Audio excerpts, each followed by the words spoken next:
Hey, everybody. We are live. That's right. It's the Self-Reliance Festival live this evening. It'd be great if you drop in the comments and just let me know who's online. I see Faith was here, one step closer. Hello. How are you? Just wondering who's on tonight. I did want to start out by Tack Mechanic. Welcome. I wanted to start out by sharing my screen. If you have questions, put them in all caps, but also just let us know you're here. It's always good to know who's on these things. Then I don't just have like mysterious viewers. Mama Sauce, what's new? Hi, Lynn. How's it going? Mama Sauce, can you hear me? I can hear you. Yes. What's new? What's new? Oh, we have in the last hour, someone has signed up for Responder One training. Woohoo! Yeah. That's a lot of inside baseball. One step closer. Good evening. Chuck Peoples, good evening. Chuck, you want to join us today? If you do, I'm just going to email you a link. You're welcome to hop on. Since you are a speaker. Chuck Peoples. There he is. Charles Peoples. Chuck, are you a Charles? I wonder. Reinhardt, welcome. Welcome. I do not know when more OD Green AKM4 microwigs will happen, but keep your eyes out on the email. You can sign up for the email at originalsoegear.com or the text message chain, and they have a tendency in their emails to say all the cool stuff. But I am not at Special Operations Equipment right now, and John Willis is not on, so that's the best I can do. But if you see them, order them because they have a tendency to get stock in and then it's just instantly gone. That's the way it is. Okay, I'm sending a link to Chuck.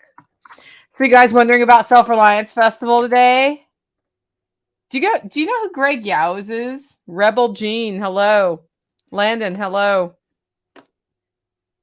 Greg Yowes wrote the song "The Revolution Is You" for Jack Spirko's podcast, the Survival Podcast, and I just heard last week that he's planning to come to the Self-Reliance Festival on March 25th and 26th.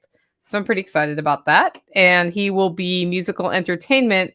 And then on Tuesday, John Willis asked me, "Hey, Nicole, do you want to light the bonfire off?" And I was like, "Of course I do." He's like, "People's tents will melt if we do that." Hi, Tori. Hi, STOS. And I was like, well, let me think about it for a second. So here's the deal. If we're going to do the bonfire, anybody camping needs to not be right by the bonfire or your tent will melt. Because it's like taller than a semi-truck worth of wood. Like it's going to put a pillar of flame straight up.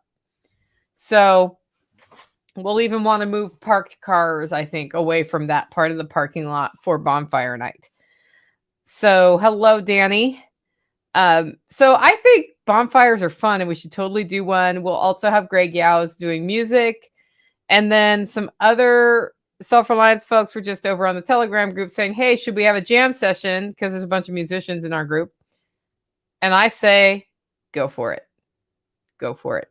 I'm confused about something.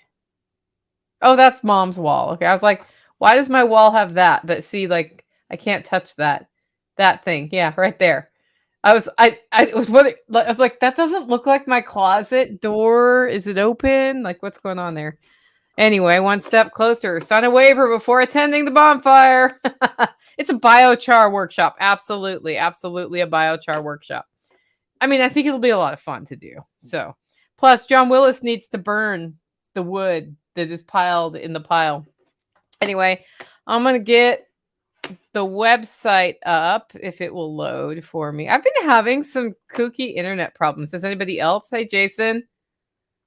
I guess I'll have to have the refreshment for the bonfire. Yeah, bonfire. Eric Edgett, hello. Mama, I'm finishing up those SRF stickers and they will be in the mail tomorrow. So are we getting stickers? Eric is making these stickers really pretty. He just Sweet. out of the blue said he'd like to bring some, so he's bringing them. Eric's going to bring SRF stickers, or are they other stickers? Yep, they have SRF on them. Howdy, Ghoulie. Welcome to the live stream. We're talking about the Self-Reliance Festival tonight, and I'm going to start with sharing something that will go out in the email tomorrow. I think the email's going tomorrow. Mama Sauce and I have to argue about what goes in the email. So you'll notice here on the agenda page, if you click on it, we have the agenda up. And on this page, I'm sorry, guys, my internet is like so very slow because they just put fiber in. And I know that's supposed to mean that your internet is not slow, but yeah. Okay.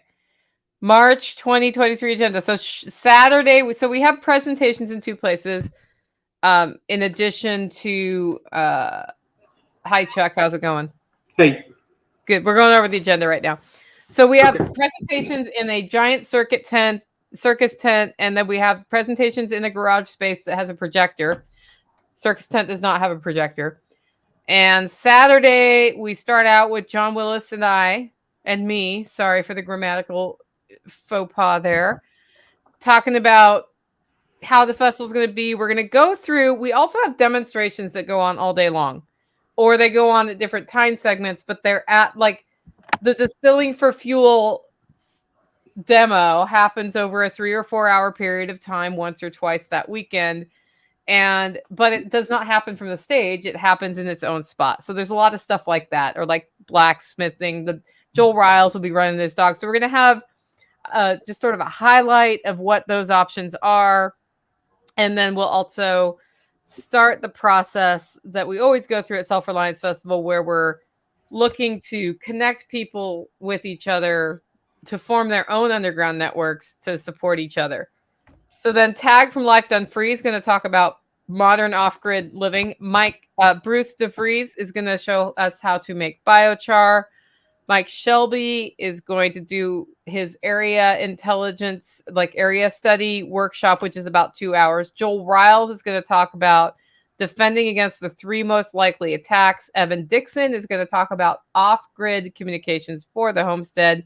CJ Kilmer is up, navigating the fall of empires.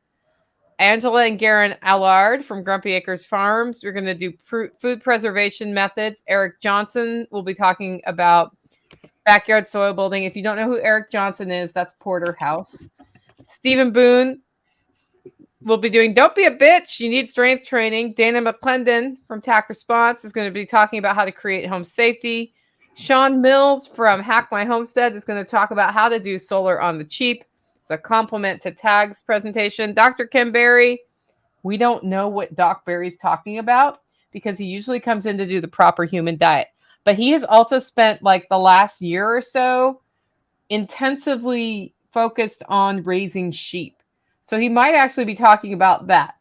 I don't know. That'll probably be largely guided by what y'all asked for. And then Ed Hubble's going to round us up with the 3 pillars of radiation safety, something he was just in a live stream about today. Once that's wrapped up, we have the food cart serving dinner. We have Big Daddy's serving dinner. And we start the music entertainment with Greg Yowes. And then we will flow into an awesome bonfire, which is apparently going to have people sitting around the fire, shooting the poo, and also maybe some jam sessions. I don't know. I think it'll be fun. So how's that sound, guys? Sound like a good first day? Yeah. Yeah. Packed. Yeah. It's a full one. It's a very packed day. Sunday is less packed, but it's packed with really good presentations. We're going to kick off again, talk about which demonstrations are happening that day. Brian and Susan Dudley are going to talk about ham radio for regional communications.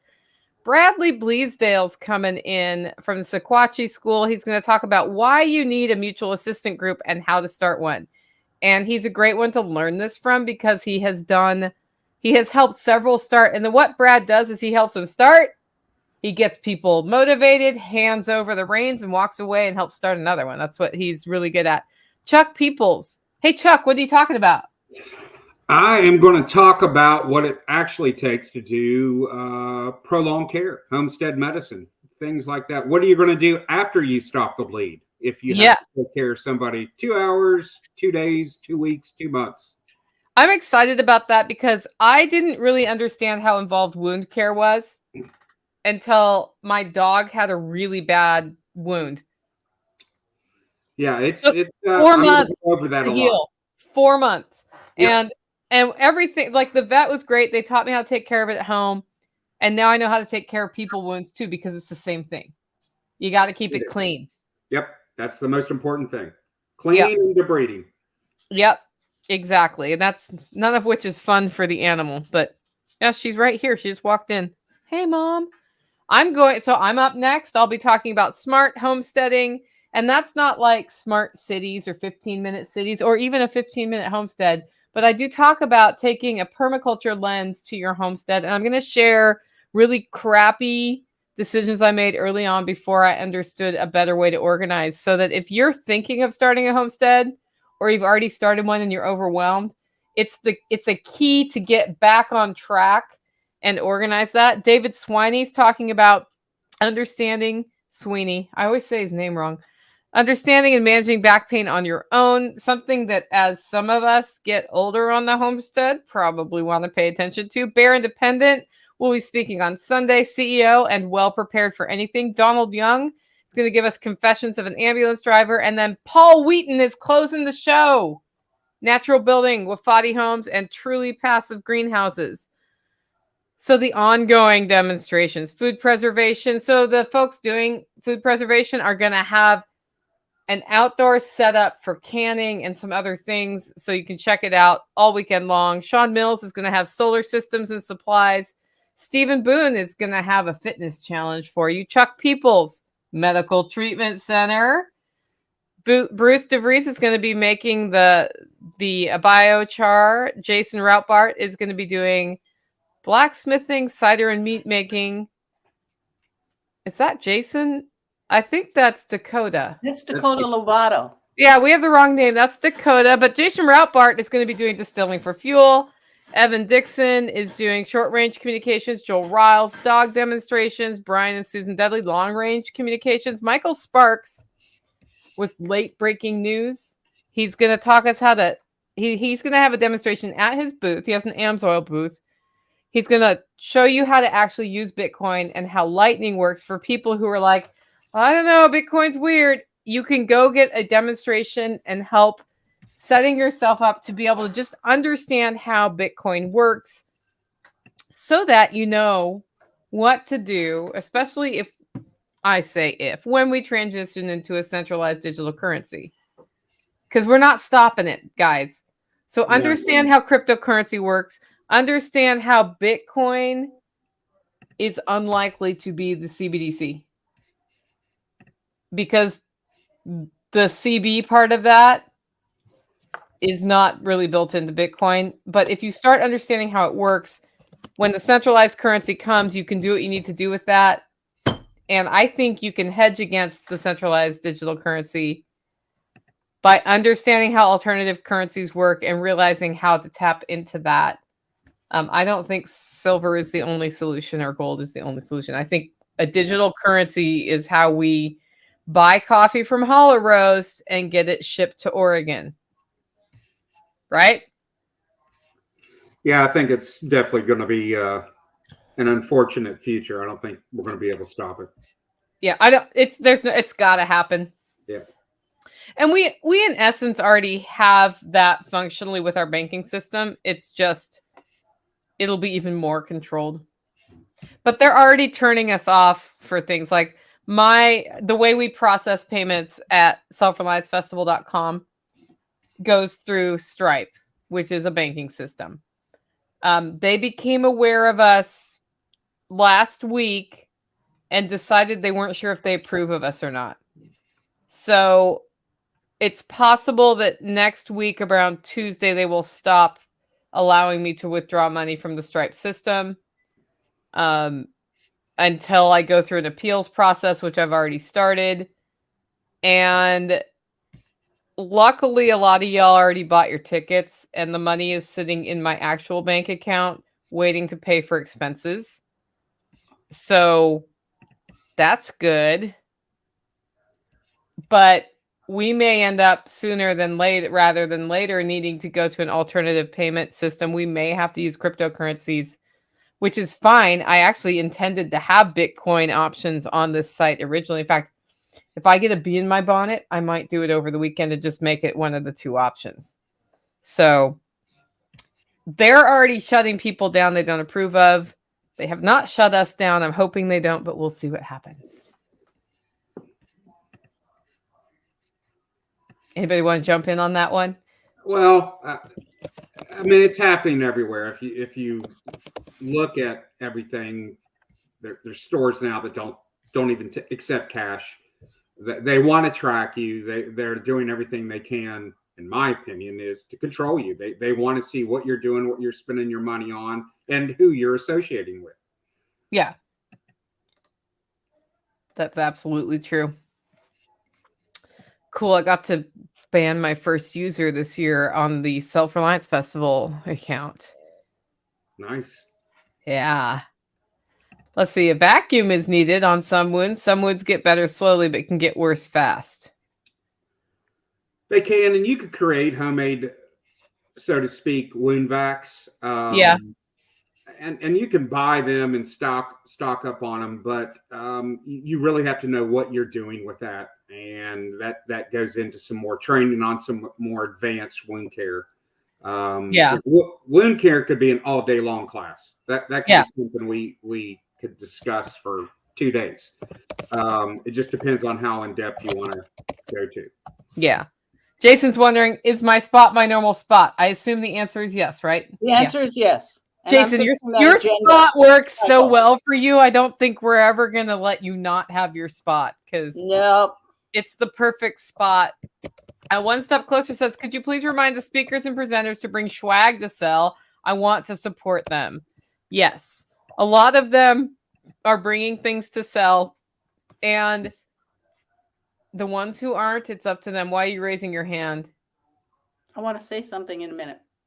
Okay, is it logistics or is it about the festival? It's about why isn't that person bringing something to sell? It need not be a speaker. Okay, go for it. That's it. We have a few tables and a few booths you could still get and sell what you're making or what you're doing as a service. Oh, I just found out today Discount Mylar Bags is coming. Oh, nice. Yeah, they're going to be there. So this is the backstory on that. Discount Mylar Bags is a no-brainer vendor to come to Self-Reliance Festival, right? Especially with all the interest in freeze dryers in our network. And the dumb thing is, I know the owner. Dumb because yesterday I'm like, hey, dude, so I do this really cool festival 2 hours from where you live. You might want to come. And he answered right away. And he was like, he checked with his wife to make sure they can come that weekend, and they decided to come. And I'm like, why didn't I ask him in January? That's the dumb thing. But it's funny because I have people in my network who I think know this, and then I reach out to them directly. They're like, you do what for this festival? And Hollow Roast Coffee buys all of our bags from him. So when I first started Hollow Roast Coffee, I was getting my bags from, I think, Clear Bags or somebody in Washington State, because it was what I found on the internet. I even got some bags from Uline originally, like before I even figured out there were cheaper options than Uline. And I knew that Discount Mylar Bags, I knew the owner through a mutual friend, but I didn't know they did coffee bags. And he reached out and said, hey, send me one of your bags and I'll see if I can do better. And he bought like 50,000 Hollow Roast coffee bags, imported them, and I buy them. I mean, he sells them to other people too, but it's like my black bag, right? So I have bought my bags from him ever since then. He made me a really good deal, has been very supportive of my business, and I appreciate that. So, Mama, do you place vendors in locations ahead of time, mapping them out, or do we pick them when we get there? We do assign places. First come, first served. We start with one and move on from there. There are a few, like the blacksmith needs a particular location. Yep. But I can't remember, Eric, if you have a table or a booth. So either way, Jennifer Bowman will be there helping you. And if there's a reason that a space doesn't work for you, we'll talk to you about it. But we're not putting anyone in a bad space because you're very important. And so is the guy next door to you. So we have high foot traffic everywhere, Eric. Yep. Yeah, it's a booth. In other words, they could have been vendors. Yeah. I should have asked them last festival, and I thought about it at the last festival. I'm like, I wonder if Toby even knows that we do this event.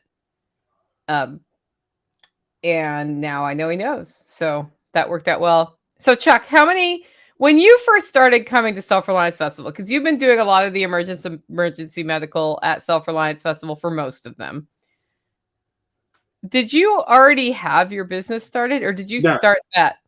No? I started it as a result of Self-Reliance Festival. From people telling me, "Oh, you ought to do something on your own. You ought to sell kits together. You ought to do these things," from speaking and stuff. And then I kind of talked to John Willis about it, and he said, "Well, you won't fucking do it." So, so you're like, I gotta show him. Yeah. I mean, he kind of challenged me, so I did it. And I talked to people like Jason that's on here, and just several people, Dakota, and vendors that are already there, and people who have started businesses. And that's kind of what it was, all Self-Reliance that inspired me. And I just got tired of working for other people and teaching for other organizations. And I saw a need because of Self-Reliance Festival, that long-term prolonged care education to people that they actually want it, and there's a hole in it and nobody's doing it. So I just took the leap, and I'm doing it, and I've been it's building pretty steadily. I'm booking more and more classes. I've got classes booked well into the summer already, and I'm talking with another training organization that people would probably be familiar with if it happens. I don't want to say anything, but understood. But we're going to be meeting and see what we can do. And yeah, a lot of good things on the horizons coming. That's good. Is it your full-time gig now?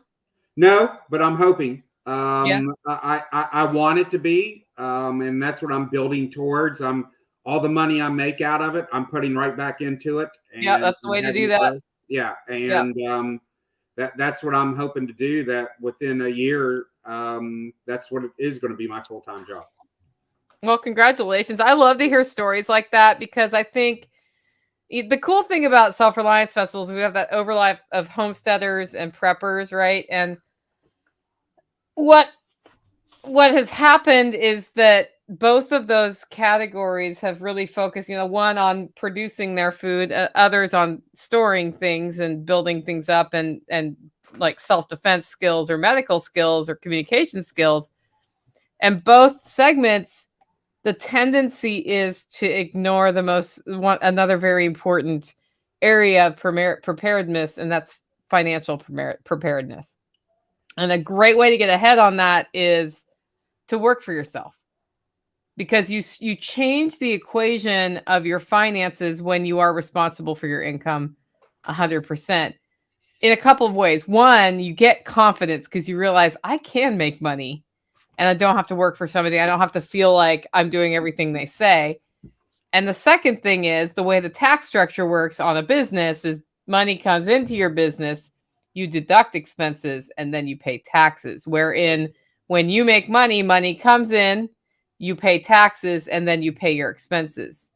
Now, that doesn't mean everything ever in your life is an expense against your business, right? But anything that's reasonable, you can set that up, and that means that you pay less of your total income in taxes, which is nice, because keeping that money or using it for things, I mean, like, you don't just go spend make up expenses, guys, right? That doesn't help you financially. But and I learned a lot of starting it and really studying it was from people who were speaking at Self-Reliance, people that I met with and networked with, Yeah. Jason, like I have zero debt right now for my business. Even with the vendors that I buy wholesale medical stuff from, I pay for it up front. I don't do accounts. They all keep bugging me. Oh, do you want a 30-day or a 60-day or anything like that? And I'm like, nope, I'm good. I want to be able to be zero debt free in it, and all the money that I bring back in just builds it more. Cool. Yeah, I got a question from Facebook. Is Patrick going to be there? I may be interested in sharpening knives if he's not. Patrick will not be there this time. He is in the middle of building his new knife shop / home. So I believe I don't know if they have moved, but I know they were moving. And wow, I just saw a ticket sale come in from somebody who I know who it is. And if she is on the live stream, she knows who she is. And I'm proud of you for grabbing that ticket. Look forward to meeting you in person. Anyway, very cool. I know it's somebody who probably had to think very hard about this because she's coming from fairly far away. So, yeah, I don't know what I was saying now because I saw that come in and I was like, whoa. Well, there's people coming in from I mean, just even the speakers. We've got Ed coming from Canada. I was talking to him the other day. He told me it's a 40-hour drive for him. Eric, Porterhouse, he's coming out from California. I don't know if he's flying or driving, but yeah. I think he told me he was flying this time, I believe. Yeah. But yeah, I mean, there's just people that come from all over, and the network is just unbelievable of the people. And I remember you were saying something, I think a couple of weeks ago, how there's a lot more new ticket sales versus like 60% of were first time people coming. And it's unbelievable that the reach that it has, and really the network and the friends that you'll make will be lifelong friends. Yeah. Well, it's been really interesting. I actually talked to somebody yesterday who's been to every Self-Reliance Festival. It's an 8-hour drive for him and his family. And he met somebody at Self-Reliance Festival, I think lives within 10 miles from him in another state. And they're talking about doing a Self-Reliance Festival there now. So he was like, what would that look like? Can we use the name? And I'm like, well, you can use the name because I've seen how hard you work. And I sort of talked to him a bit about the logistics. But we may start seeing some regional ones happen in other places, which is fine by me. Like seeing people do events is helpful. I will be semi-protective of the name because we own the brand, but when you've been to every Self-Reliance Festival and I've seen you work your rear end off, I probably have to get John Willis's blessing on this one, but yeah, since he and I do it together, but it's just at that point, I'm not worried about brand creep. It'll be nice to see Snowbird again. It's been years. I don't know what that's about. That's Ed. Iridium Group's here. Oh, yeah. Hello, Ed. You're welcome. One of my guys is coming from New Mexico. Same here, Cheddar. You guys have funny nicknames for each other, don't you? That's okay. I bring the Tactical Redneck. We have funny nicknames in the holler, too. Well, Tactical Redneck is like, I feel like I have to personally watch over him because there's always some new injury that he brings with him that I kind of have to watch. So he has not smashed or cut his right index finger in like a year. That's pretty impressive. That's impressive. Mom's like, so I'll show you what we're in the middle of right now. That's why she's saying shh, but I need to find it quick. So you guys talk about something interesting while I get this. Well, if anybody hasn't had any of seen Jason's stuff, you really ought to go watch what he does. And just it is. I always go and watch it. And then with Ed coming, I'm really looking forward to Ed's presentation, the Iridium Group, and what he has, because he is an absolute walking encyclopedia of a ton of information. Yeah, I can't wait to sit with Ed and just talk, even if we stand and talk. But I didn't know his nickname was Snowbird. So this is how we're going to try to kill Tactical before Self-Reliance Festival. I saw that the other day that you were doing that, and I said he'll come with a new injury. It's the first thing I thought of. It'll be something I'll be watching or changing or dressing to change. Like everything here, this started as a semi-simple thing I wanted to get done before my spring workshop at the end of April. And like everything we ever start, we ended up redoing the floor joists, putting in a new subfloor. We're gutting this whole wall, and these are 2x3s. We're going to use 2x4s to frame that wall. I know, earth shattering. And then this is all getting drywalled, and then cabinets go back in. We just got these cabinets out today. Electrician is redoing all the wire, all of the outlets, and we're going to have 3 circuits along this wall. Wow. And then this wall, I was like, well, screw it. That's just 2 more pieces of drywall. I don't need to gut this wall, but we're just going to take it out anyway. Look at the wiring, make sure it's okay. And I'm putting 2 fresh pieces of drywall here because it was sort of like, it's going to cost me $50 extra, and it's going to take an extra hour or 2 of time. So, are you living on like crock pot meals, or are you just cooking outside? A little bit of both. I was kind of half-assing it the first week because I thought we were going to get the project done in a week, and then it became clear that this was spiraling out of control. And then I went into full denial mode and did takeout. So I've had like 3 Chinese meals and a Mexican meal from takeout, which was probably a waste of money, but it was delicious. And today, like yesterday, I thought I'd get my stuff together, but I didn't. Today, I finally got my stuff together. I had venison that I ground today, put in the crock pot with an onion and some yellow Thai curry and a jar of tomatoes, and just let it simmer all day.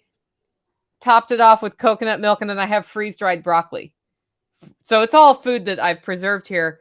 And and I put that all in the crock pot, let the freeze-dried broccoli at the end to just absorb the extra liquid. It was delicious, and that's what we're having for dinner tomorrow. So that was a crock pot meal. But I have a Blackstone too, so like I can fry eggs out there. It's fine. I cook on my Blackstone probably 3-4 times a week. Yeah. That's so 30-day reviews always has my back. And he always says, hit that like, because Nicole Sauce always forgets to say hit that like. But he also, when we're doing things, he puts helpful websites up. And I believe this is your website, right? Appalachian Medical Solutions.com. Solutions.com. Okay. Iridium Group. Are you Iridium 242? Evan's here. Hello, Evan Dixon. All right. We're having venison spaghetti. Jody's here too. Yeah. Evan's stuff will be, matter of fact, I'm putting together a med kit for Evan as we speak. I was actually working on that just a minute ago. Yep. I'm putting together for him and his family. I'm going to bring to him at SRF. Yeah. Cool.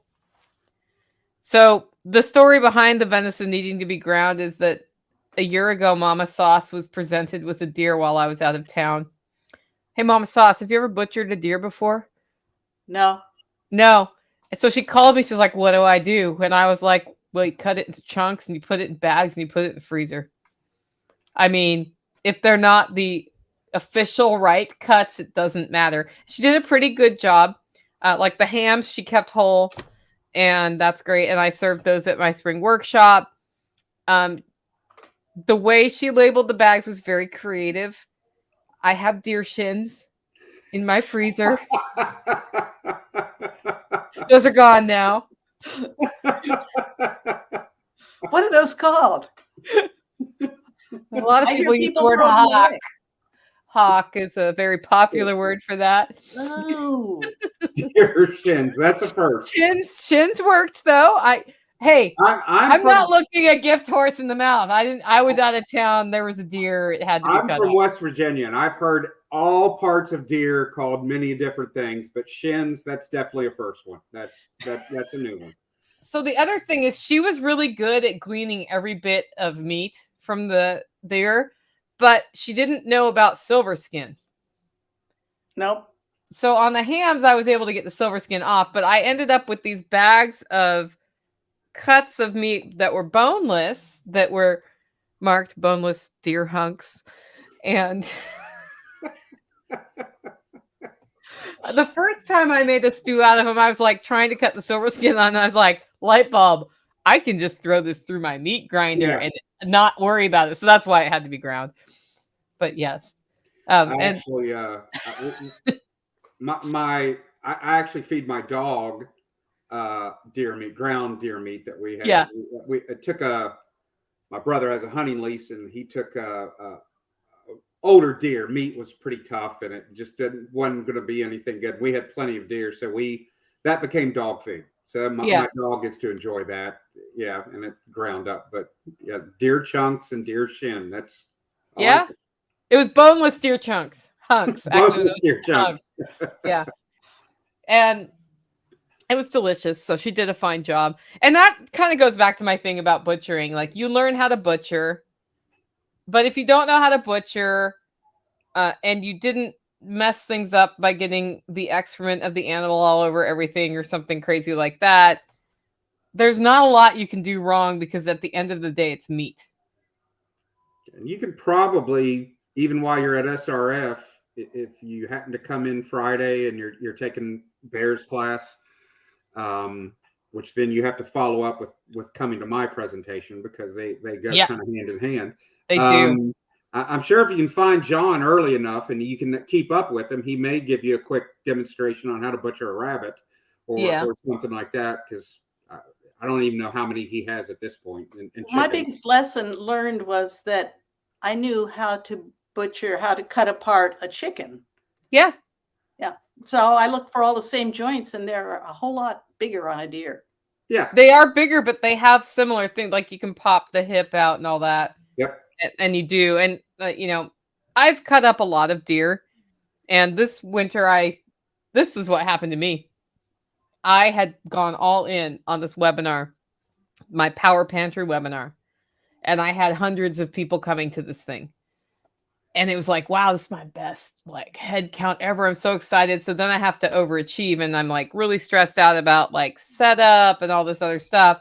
And the morning of my webinar, my neighbor, who is a hunter, comes up with a deer, and he's like, hey, Nicole, do you want this deer? And I'm starting the webinar in 2 hours.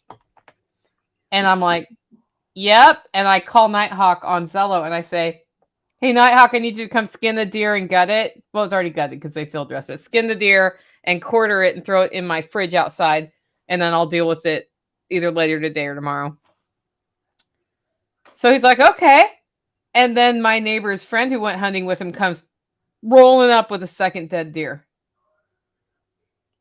And he goes, hey, Nicole, do you want this deer? Because they just want the antlers. And yes, they were tagged and all that. So I actually hesitated for about 30 seconds while I thought about how many deer can Nicole Sauce legitimately cut up in the space. And my webinars now it's in an hour. And finally I was like, yeah, just put it over there. And then Nighthawk came over, he had to skin 2 deer and quarter 2 deer. And it turns out you can fit 2 deer in my outdoor fridge. Now you know. And then I ended up not cutting them until 7 days later. I just aged them in the fridge, and I was like, oh, I need to age them anyway, so I'll just leave it there. Yeah. And Mom helped me with that one too. Yeah. So there was my favorite part of that was my last round of grinding on that one. Tactical was up here, and I'm like, okay, I got one more round of grinding. We'll get this done. And when I grind, it's I grind really fast. I have it I have chunks frozen, so they're close to frozen. We grind them, package them, and get all cleaned up. And you have to clean all the grinder parts, and that's kind of involved. So there's a whole thing that we do. And Mom's great at helping me, because I'll be grinding and blooping, and she'll be putting the bloops in the freezer, because I also pre-measure the ground meat in approximately pound pieces. I pre-freeze them before I vacuum seal them, even though I can vacuum seal them with my chamber vac, not frozen. It's just, it works better. So she was carting stuff out, and I'm doing all this. Tactical goes out to smoke, and I think put logs on his fire or something. So he leaves, and the kitchen is clean. He comes back, and the kitchen is clean, and he thinks we haven't started grinding. And in that period of time, because Mom was helping me, and we're both not wasting any time when we do this. We got that second deer ground put away, cleaned up in the time it took Tactical to go down tend his fire, smoke a cigarette, and come back up here. It's pretty impressive. And, yeah, he was like, "You what?" And I was like, "Yeah, we ground the deer." So that I've been mixing the last few years bacon and bacon fat in with my venison when I grind it, and the flavor is unbelievable. You'll never want to eat anything ground beef that's grinded again until you have that mixture. That sounds pretty good. Evan asked, "Do you guys use Zello a lot?" Yes, Evan. Zello pretty much runs the hauler. Zello runs the hauler.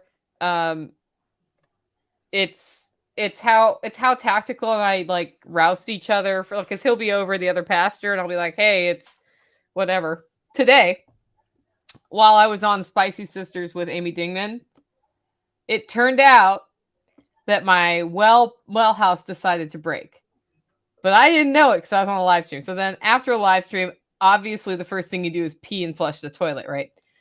That's when I became aware that the water wasn't working. So I went down and the pump had a switch go bad about 2 months ago. And I have a high-low switch usually. So at the low, if the pressure gets low, it turns it off so the pump doesn't burn out. But the switch that got replaced with it does not have that low. So the pump was just running and my cistern was empty.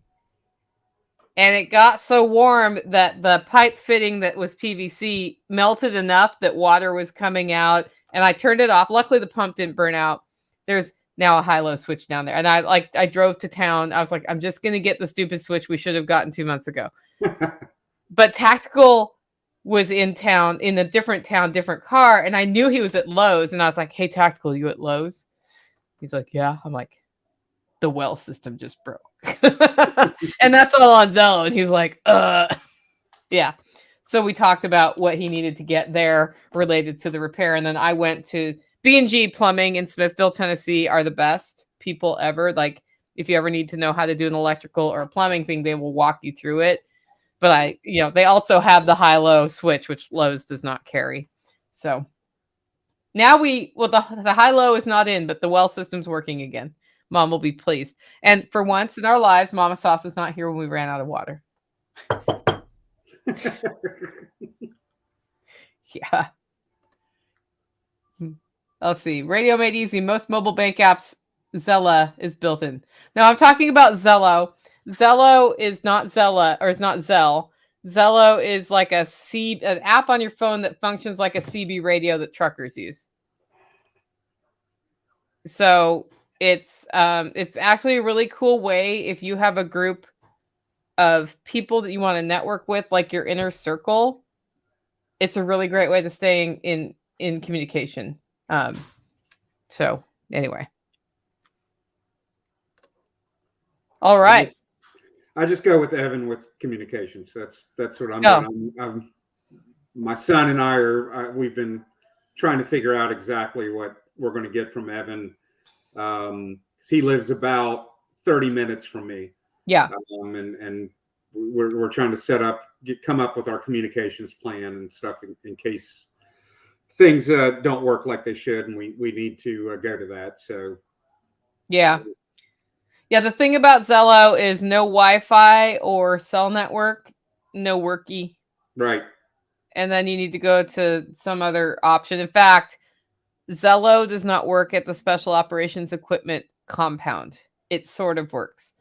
If you are on Wi-Fi, which there are pockets of that there, it works. If you are on cell network, which there are pockets of that there, it works. Most of the time you're out of pocket and it does not work. So Evan is setting up communications for the event staff. Evan from Radio Made Easy, so that we can talk to each other better. Because what ends up happening, I get a lot of miles in on this weekend. I just keep walking in circles talking to people. And, if John Willis and I are walking the same direction, this becomes problematic. So every so often I change directions if I'm looking for him and I haven't found him. I may or may not need a lot of different copper piping for things. I don't know why. I may or may not make fuel that may or may not accidentally fall in my mouth from time to time. Only certain ones. Yeah. And we don't usually distribute the Wi-Fi password at SRF because we're using the system to run the digital passes. By the way, guys, I did also, I guess I should show that too. I haven't made a big deal out of this yet, but digital passes are live. So if you are not coming in person, we are live streaming, and you can grab your digital passes now, and I will email you the Zoom links. There are 2 different Zoom links. Hey, that's the back end of the website. Hello, back end of the website. Just pretend you didn't see that. So there are Zoom links for that. And we have Louise Milliman from Forgotten Ways.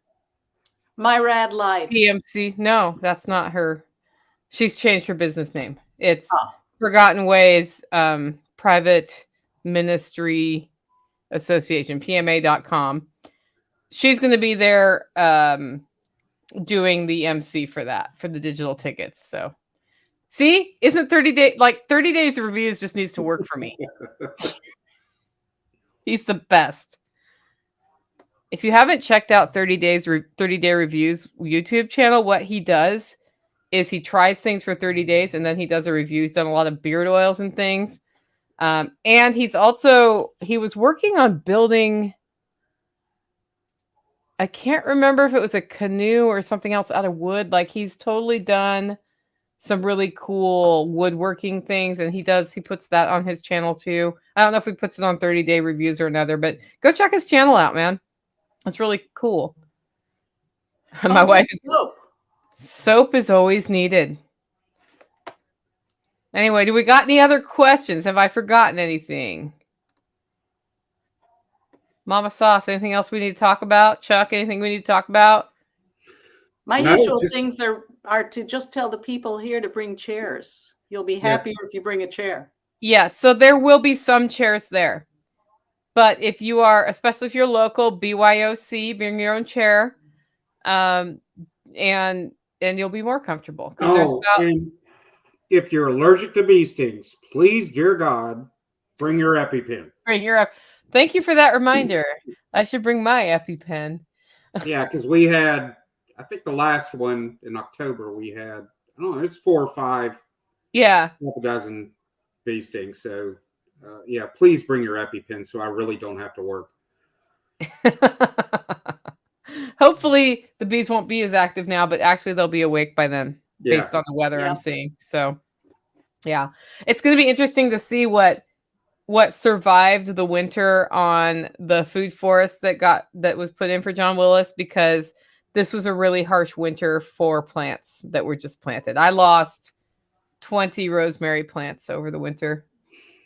I lost, I think, half a dozen blueberry and blackberry bushes. They just didn't, they were doing great. And then this winter, just the last bit of ice we had, which is about a month ago, just when we had some snow with it, just killed everything. Yeah. Eric says, what time do you anticipate presentations ending on Sunday? About 4 p.m. About 4 p.m. We wrap up Sunday with a panel discussion, which is not on the agenda, but will be. And then we do the drawing for the giveaways. So everything wraps about 4. John loves his mower. I have a few expired EpiPens. Are they safe or just less effective? Depends on how expired and how they've been kept. Epi is one of the medications that can lose its potency over time a little bit more rapidly than other medications, especially in liquid form. But if it's a couple of years, I would use it. I mean, I wouldn't, if it was stored properly, I would feel comfortable using it. Cool. How many presentations go at a time? 2 at a time. Yep. That's how we make a festival of 500 people not feel like it's 500 people, which may seem like counterintuitive, but it isn't, because then we don't end up with a lot of congestion everywhere. It works pretty well. And there are people who come to this who never go to a single presentation. You know who you are. I'm fine with that. If you're making good relationships, I don't care. Okay. Well, great, guys. That's been our live stream for the week. Chuck, thanks for joining us. Thanks for hopping Thank on. you. I would have sent a link to Ed too, but I didn't know if he was in a place where he could have a camera rolling. Sometimes he has stuff in the background we're not supposed to see. So I try to arrange a little bit more in advance with Ed before dragging him on. So we'll do tickets buyers get to replay digital. So no, if you want the replays, you buy the digital pass. If you are a VIP ticket holder, you get the digital pass with your VIP ticket. And so, yeah, we usually do right after the festival is over, send a 50% off discount code though for the digital pass to ticket holders. So you will get it at a discount afterwards this time too. Anyway, see you guys soon. It's only 2 weeks away next week. Yep, Ed. Right. He's like, yeah, right on target. Don't always have stuff in the background y'all can see. Anyway, we'll see you in 2 weeks. I will do a live stream next Thursday. It's the last one for sure. If it's feasible from SRF Thursday before, I'll do a live stream from campus. It depends on how things sort of filter out there. So see you soon.